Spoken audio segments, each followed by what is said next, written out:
For Israel to fulfill itself as God's people, it had to remain loyal to the teachings of the Torah. Since the biblical prescriptions and proscriptions are not always sufficiently clear or specific or enforceable, however, the rabbis interpreted the Bible and presented what they considered to be the true meaning of the text. Of the works that have been produced to explain the Bible, the Talmud is undoubtedly the most important.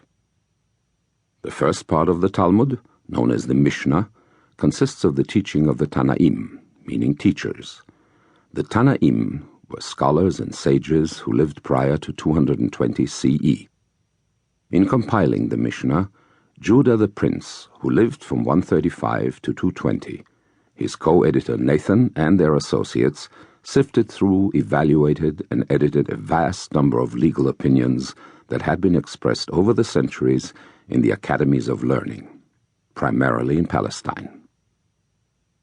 The second part of the Talmud, known as the Gemara, is a commentary on the Mishnah. The scholars whose views are presented in the discussions in the Gemara are known as Amoraim, meaning interpreters or speakers. For the most part, they lived in Babylonia, where the great academies were situated following the destruction of the temple and the continuing Roman occupation of Palestine. The Gemara of the Babylonian scholars was edited and finalized by Rabina and Ashi and their associates around the year 500 CE. Together with the Mishnah, it comprises the Babylonian Talmud. It is often referred to as the Bavli, which means of Babylonia. A second Talmud, the Palestinian Talmud, was also created. The Mishnah of Rabbi Judah the Prince is the central text of this work as well. However, the Gemara of the Palestinian Talmud consists of the discussions that took place among the Amoraim in the academies of learning in Palestine. The academies that continued to flourish in Palestine, primarily in Tiberias during the Roman occupation in the early centuries CE, were not equal in stature to those of Babylonia.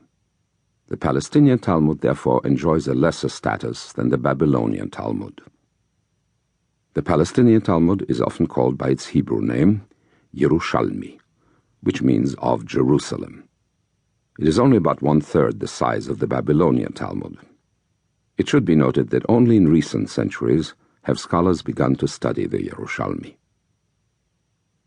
The Talmud is encyclopedic. Within its pages is information covering almost every conceivable area of human interest.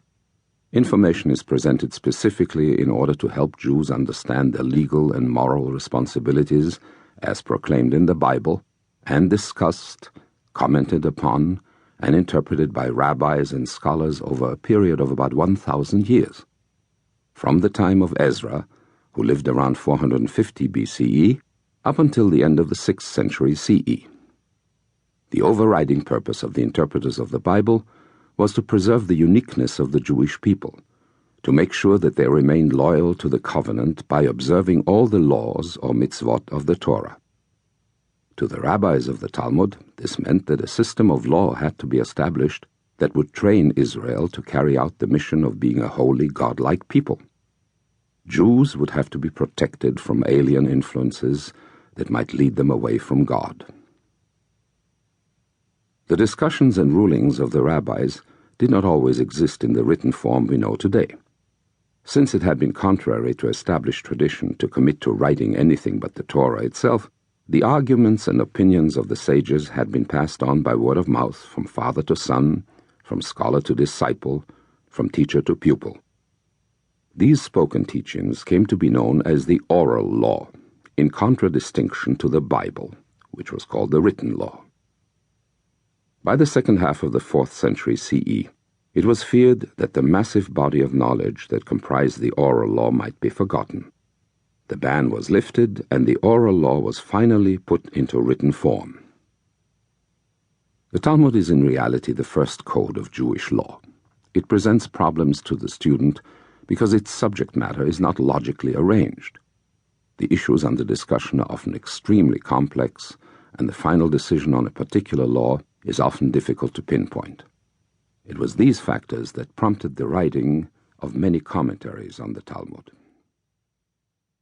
From the years 500 to 1000.